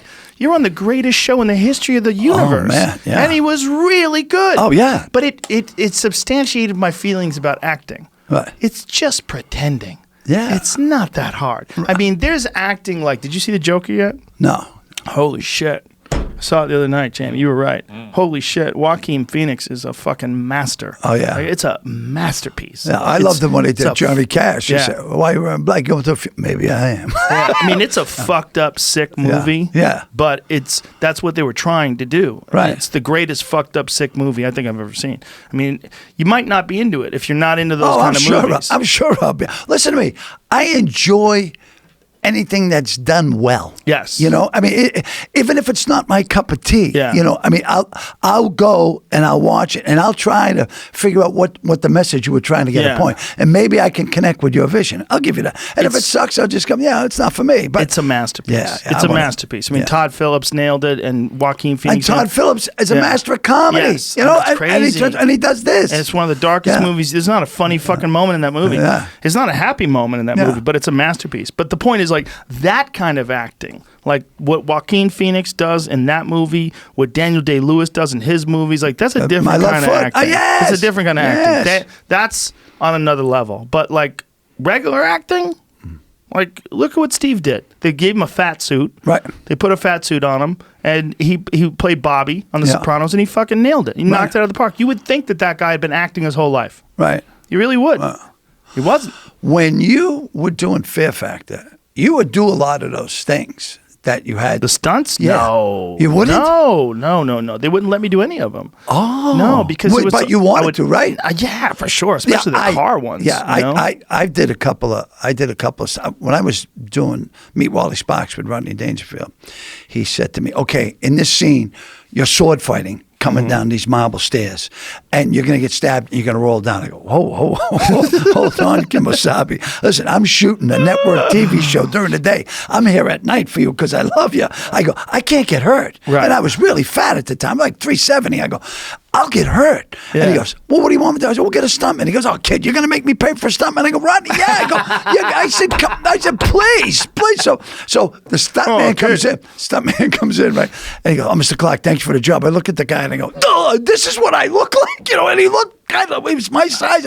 So the guy gets up, action, and I go, I cut, and then they put him in my spot, and then he gets stabbed with the sword, goes stumbling down the marble step, bust his arm up, bleeding from his ear. And I go, what do you think? I think you can do one better than that. but it was, I would have got screwed. Then we do a car scene. They say, all right, in this scene, Lenny, you break Rodney out of the house. You get in the car and you drive as fast as you can up the road.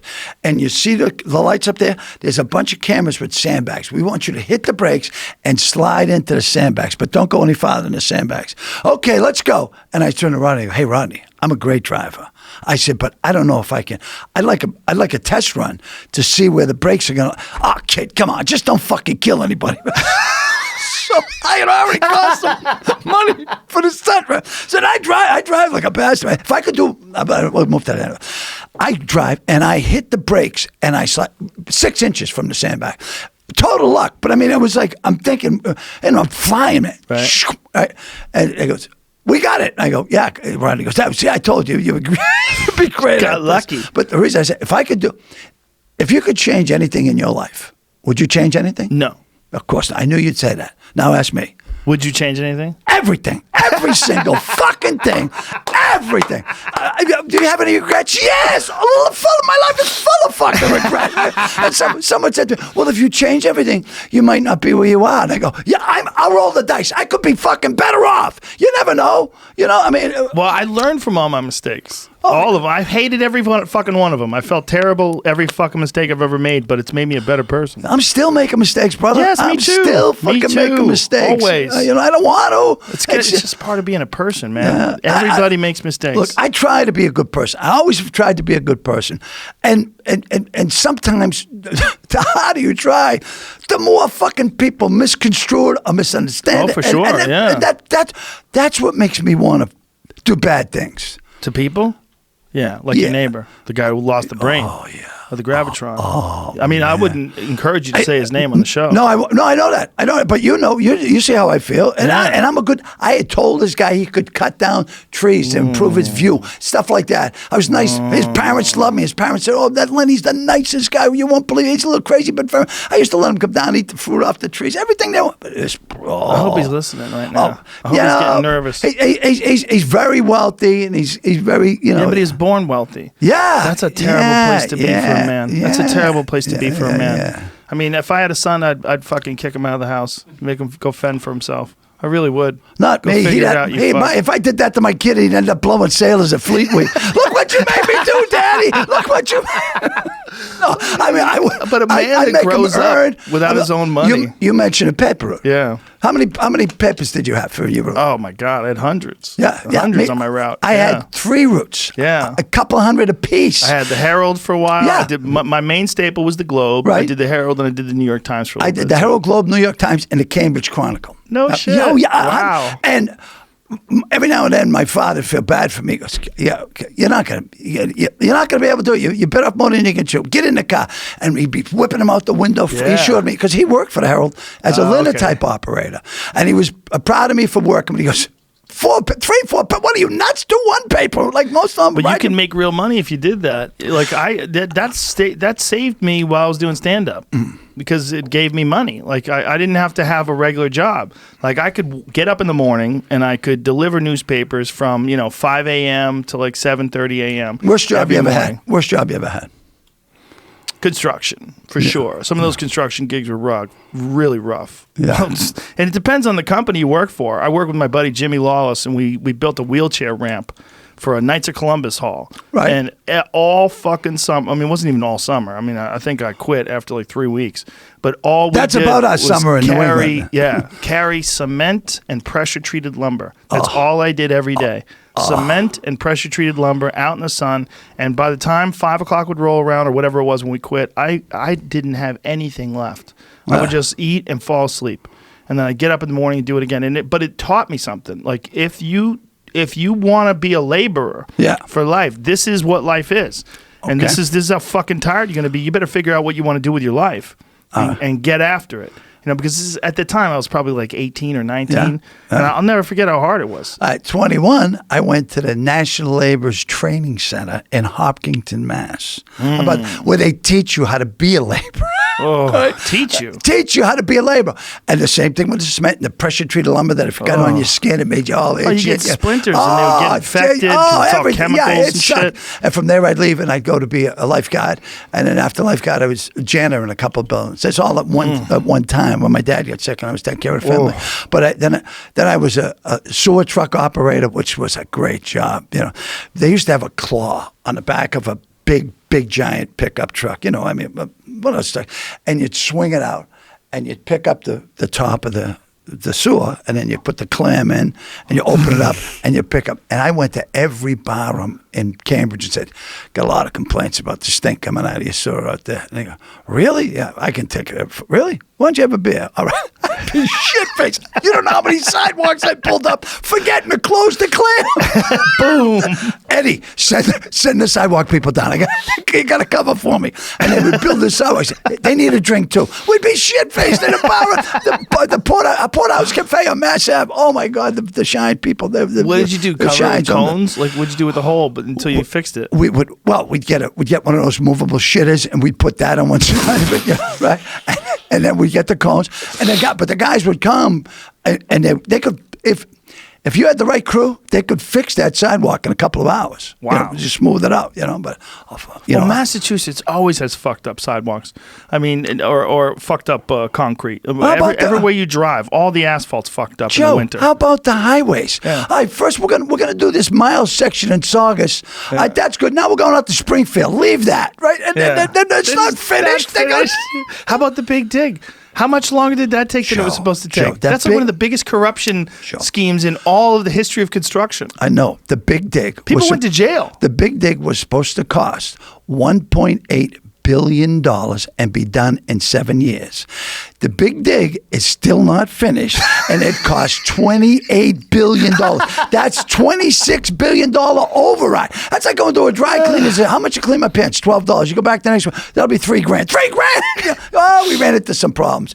Everyone made money. When I was living in Malden, they were working on it. Yeah. That was in 1988. Yeah. And they're still working on it. Joe, they put up 4-ton tiles with Elmer's glue, and they thought it was going to. That's what happened to Crushing. Really? Oh yeah, look, $51 million. It was originally $51 million. Yeah, oh my God! Yeah. It's still not done. How is it not done? But it says this constructed 91 to 2007. Joe, believe me. Tell me, I drive there all the time. There's parts of it that still aren't open. It took them 15 years to open up the tunnel to the airport. It says it's on December 31st. It's official. Boston's big dig will be done. The Washington Post in 2007. Okay. But they're just still fixing it. All right, Joe, here's this constantly. one. The centerpiece of the big dig is the Zakim Bridge. Was named after a guy named Lenny Zakim. Do you know who he is? No. Okay, nice guy, community organizer, philanthropist, wonderful person, Jew. And the people in Charlestown said, he's a Jew, we'll blow that bridge up. So now I swear to God, right? Lenny Zakim, nice guy. And I'm a friend of the Jews. I married a Jew. I was in the tribe. I know your secrets. Don't fuck with me. I'll expose you. So, and I'm not like Eli Omar, kill the Jews. I love the Jews. They're very good sex. Now what happens, they had 8 people from Cambridge who were against the Lenny Zakim Bridge being there because it cast a shadow on the Charles River, preventing the fish from being in the river to go out to the ocean and spawn. Really? Now, yeah. First of all, anything in that river should not be allowed to recreate or spawn. But secondly, a shadow is stopping the fish. What the fuck do you think fish do at night? Oh, come on! Who said that it was doing that? Was there a real biologist for saying no, this? it was just some eight ugly women in Cambridge. We hate everything. Wearing killing Birkenstocks, killing the fish. It's a dirty Running brown for president. river. It's brown river. Oh, you can walk across it on a good day. Has it gotten any better? You know, Joe. I got to tell you, it really has. It has gotten better, but you can still see sewage when people are rowing when they row through it. Yeah, it's bad. You know, they've, I used to live in Newton. I used to live in Newton Upper Falls across the street from a section of the river, and we used to see carp in it. Yeah.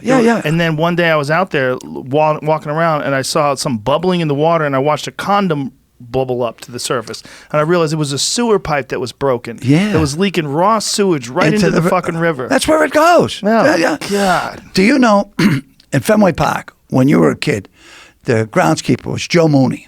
And Joe Mooney was famous because nobody stepped on that grass. No one.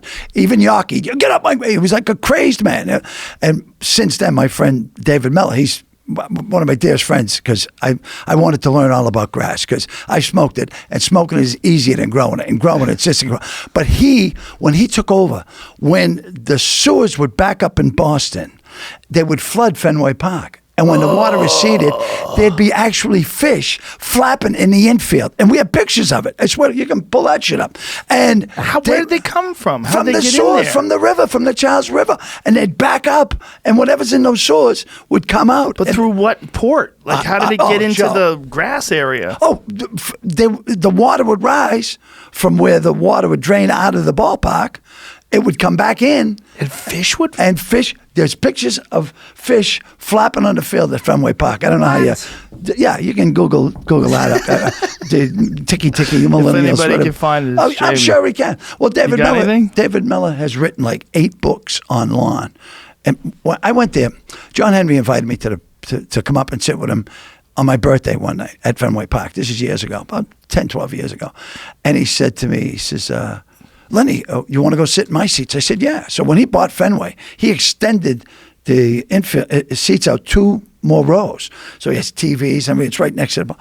So I'm sitting there with him. He goes, if you could meet anybody in the ballpark, in the organization, who would you like to meet? I went, the groundskeeper. He goes, what? He goes, you want to meet Manny or Big Papa? No, I want to meet the groundskeeper. Why? I said, you just had Jimmy Buffett out here for 2 nights in a row. There's not a blade out of grass. Look at that. That's the most beautiful glass, beautiful lawn in the world. He gets on the phone. David, would you come down? So Mr. Clarke. I go, oh, you know me, man. I've been dying to meet you. So we go to his office. Yeah, I leave John Henry. I go to the groundskeeper's office. Yeah, right. So then I invite him and his wife and kids down to my place, and they come down to the Vineyard. 3 weeks later, they send me Lenny Clarke Fenway Park grass seed. My lawn looked like Fenway Park. It was the most amazing lawn. It's like shit now, but what kind of seed is it? Is it something magic special? Seed? It's magic. like Jack and the beanstalk seed, Joe. Wow. They were gonna carve, Lenny in my lawn. I said no. Yeah, it was. That's hilarious. Oh yeah. When I bought this property, it was all overrun. And one day I was out smoking a joint, and I was picking up paper, because I'm a land baron, and I go, holy shit, what's wrong? There's a stone wall back here. My house is surrounded by stone walls that you couldn't even see because the thickets and the brush was all overgrown.